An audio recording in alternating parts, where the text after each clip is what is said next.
If you think you've seen everything there is to see about Hollow Knight Silksong, wait until we talk about Sea of Sorrow. This name pops up as if it were just another expansion or a new area, but it carries a strange, almost tragic vibe that perfectly matches the kind of story Team Cherry loves to tell. And the more I dug into the details and connected the clues, the more I realized how much actually goes unnoticed. So come with me, because today I'm going to tell you 7 curiosities about the expansion called Sea of Sorrow in Hollow Knight Silksong. I'm Matthew, and the video is about to start.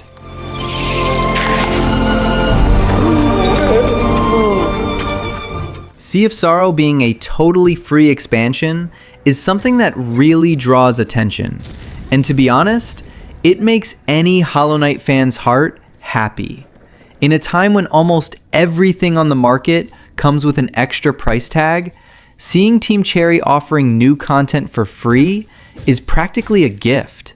More than that, it's a way for them to reaffirm how much they care about those who have followed the game since the beginning. What makes this even more special is how Silksong already carries a legendary status even before its release.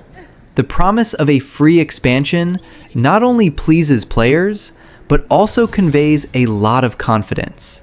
It gives you that feeling of, these guys still make games out of passion. You can feel that Team Cherry wants to deliver a complete experience, not a product fragmented into DLCs. Just think, new challenges, unseen areas, and possibly more lore within the Silksong universe, all at no additional cost. That carries weight. Many big studios would easily make this a paid expansion, and with justification. But when an indie studio like Team Cherry does the opposite, it's as if they are saying, we want everyone to live this experience in full. And that resonates deeply with the community. Furthermore, this decision contributes to the game's longevity.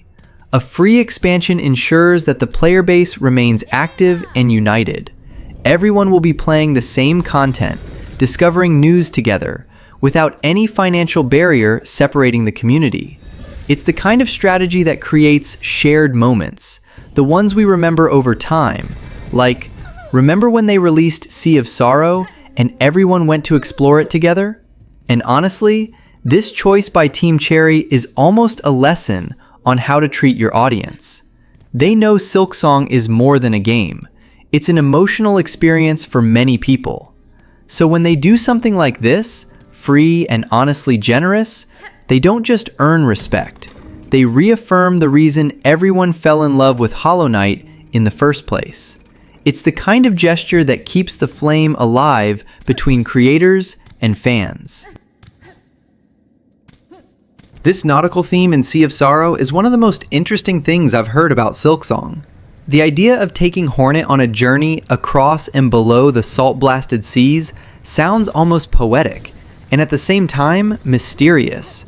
Hollow Knight always had that damp and gloomy atmosphere, but imagining a truly maritime environment with salty seas corroding ruins and creatures adapted to this setting, man, that changes the tone completely.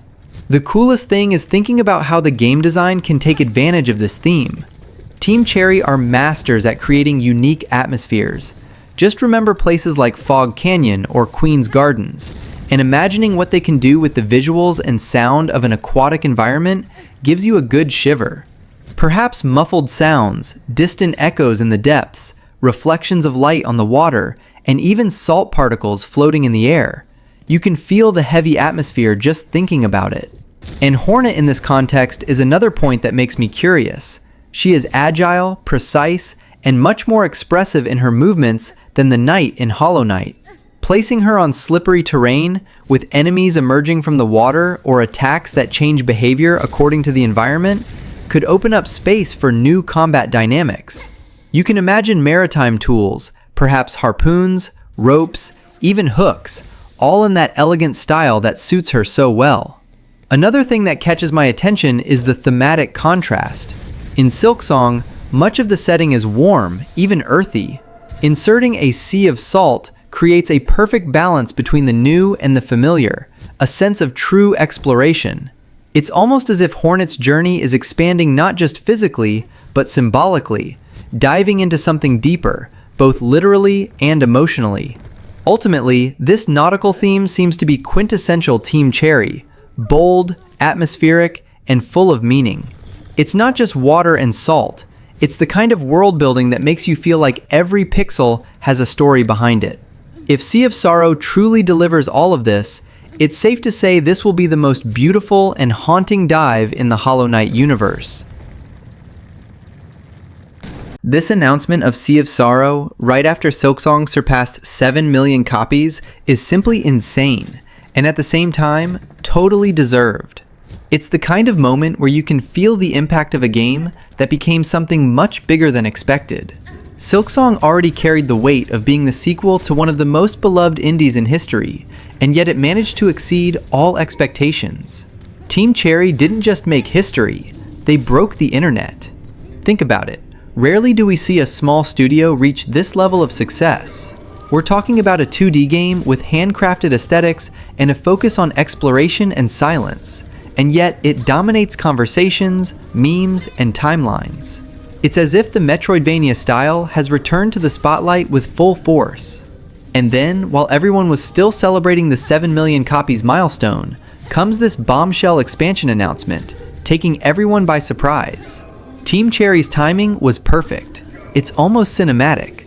Success breaks records, digital stores collapse from so many people buying, and boom, comes the revelation of Sea of Sorrow. It wasn't just an expansion being announced, it was a celebration of what Silksong has become. You can feel that the studio wanted to give back some of the love they received from the community with something grand and unexpected. And the most curious thing is that this kind of success rarely happens so organically. Silksong didn't need a multi-million-dollar campaign. The passion of the fanbase and word of mouth were enough. This shows how much the public values authenticity. Seeing a small team deliver something so incredible and then celebrate with a free, themed expansion is like a reminder that the heart of gaming still beats strong outside of big corporations. To me, this moment marks a turning point. We've seen many indie games succeed, but Silksong reached a cultural level, something that transcends the genre itself. And the announcement of Sea of Sorrow right there, in the middle of the euphoria, was the icing on the cake. Team Cherry saying, "We're not done yet." It's impossible not to get excited about what's coming. You know that "I knew it" feeling? That's exactly what we feel with this speculation about cut content returning in Sea of Sorrow. Anyone who followed every frame of the old trailers, analyzing pixel by pixel, surely remembers Farloom Bay and that mysterious laboratory that disappeared in the final version. Seeing these areas finally coming to life now is like finding a piece of history that seemed lost. It's not just new content, it's Team Cherry completing the puzzle we saw back at the beginning that stayed in our imaginations for years. And let's be honest, it's very common in game development for things to be left out due to lack of time or to avoid breaking the rhythm of the main campaign. But knowing that the lab or the bay area weren't simply thrown in the trash, but rather saved for the right moment, shows an incredible amount of care for the project. Just imagine, these areas probably didn't fit the critical path of the base game, but now, as part of a dedicated expansion, they have room to breathe and shine, perhaps even with more complex and challenging mechanics than they would have had originally. What excites me most is how this deepens Farloom's lore. If the lab really returns, imagine the secrets hidden there. The franchise has always been a master at environmental storytelling without saying a word, and an old laboratory sounds like the perfect place for us to discover the origin of certain technologies, Hornet's tools, or even dark secrets about weaving. Meanwhile, Farloom Bay connects perfectly with this new nautical theme, giving that feeling that the world is alive, geographically coherent, and much larger than we thought. This also says a lot about Team Cherry's mentality. They don't waste good ideas. If something was in the original trailer and was removed, it's because they wanted it to be perfect when we played it, not rushed. Rescuing these settings now, within Sea of Sorrow, provides the assurance that they have finally reached the definitive vision for these areas. It's almost as if we are receiving an extended director's cut, where we finally have access to the full map as it was dreamed of by the creators. In the end, for those of us who love to explore every corner and hit walls looking for secret passages, this is pure gold. Knowing we will step onto ground that previously only existed in old screenshots and speculation forums gives a special taste to the adventure. It's the chance to close the cycle, to see Silksong in its most robust and gigantic form. Get ready, because if these areas really return, we're going to have a lot of ground, and now a lot of water, to cover and theorize about. Man, this teaser was one of those experiences that leaves us with more questions than answers, and I love that. Team Cherry managed in just 41 seconds to reignite all the flame of curiosity that Silksong has sparked since the first trailer. It's a short video, almost enigmatic, but full of atmosphere. That nautical and melancholic aesthetic, the cold colors, the muffled sounds, everything seems carefully placed to stir our imagination. The most interesting thing is how the teaser shows zero gameplay, and surprisingly, it works. After so many trailers that try to explain everything, seeing something so restrained gives a sense of confidence. They don't need to prove anything, just hinting is enough. When those images appear with light reflecting off the water and shadows moving in the background, it's as if they're saying, "You think you know what's coming, but you have no idea." It's the kind of provocation that only those who understand their own audience can pull off. And that possible tribute to The Little Mermaid? I thought it was genius. Not in the literal Princess of the Seas sense, of course, but in the way the teaser captures that feeling of sadness and enchantment that comes from the bottom of the ocean. The melody in the background, or almost the absence of it, sounds like a distant lament, and that perfectly matches Team Cherry's style. They always manage to convey pure emotion through atmosphere without needing a single line of dialogue. For me, the most striking detail of the teaser is exactly what it doesn't say. No character names, no lines from Hornet, no combat or exploration, just images. It's as if they left an empty space for our minds to fill, and that's where the magic lives. Fans immediately started theorizing about the meaning of every frame, whether that reflection represents Farloom Bay, whether the glow between the waves is a new boss, whether there is any connection to the original Knight's dreams. Everything is a clue. Everything is symbolic. Ultimately, the Sea of Sorrow teaser is a reminder of how Hollow Knight and Silksong are more than games. They are artistic experiences. In 41 seconds, they managed to evoke mystery, beauty, and promise. It's almost poetic, the kind of video you re-watch several times trying to catch every nuance. And best of all is the final warning, that more information coming soon, which sounds more like a whisper from the sea saying, "Get ready. What comes from below will pull you down deep." This decision to launch Sea of Sorrow directly for the Switch 2 from the start is a move that really impresses me. In a market where versions for new consoles often arrive months or even years later, seeing Team Cherry planning everything for a simultaneous release shows enormous respect for the Nintendo audience. And more than that, it's a sign that they want everyone to have access to the full experience without waiting or feeling left out. Even cooler is that, along with the expansion, comes a free enhanced edition of Hollow Knight for the new Switch 2. More FPS, better resolution, updated visual effects, all at no additional cost. This doesn't happen every day. Usually, improvements like this would come as a paid remaster, but Team Cherry is treating the base game as something living that deserves to evolve alongside the fans. It's as if they're saying, "You've already given so much to the game, now it's our turn to give back." For those who have followed the Hollow Knight universe since the beginning, this carries a lot of emotional weight.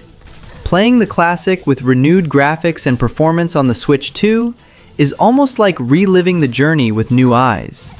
And thinking that this improvement arrives for free at the same time the expansion expands is like a complete package of gratitude.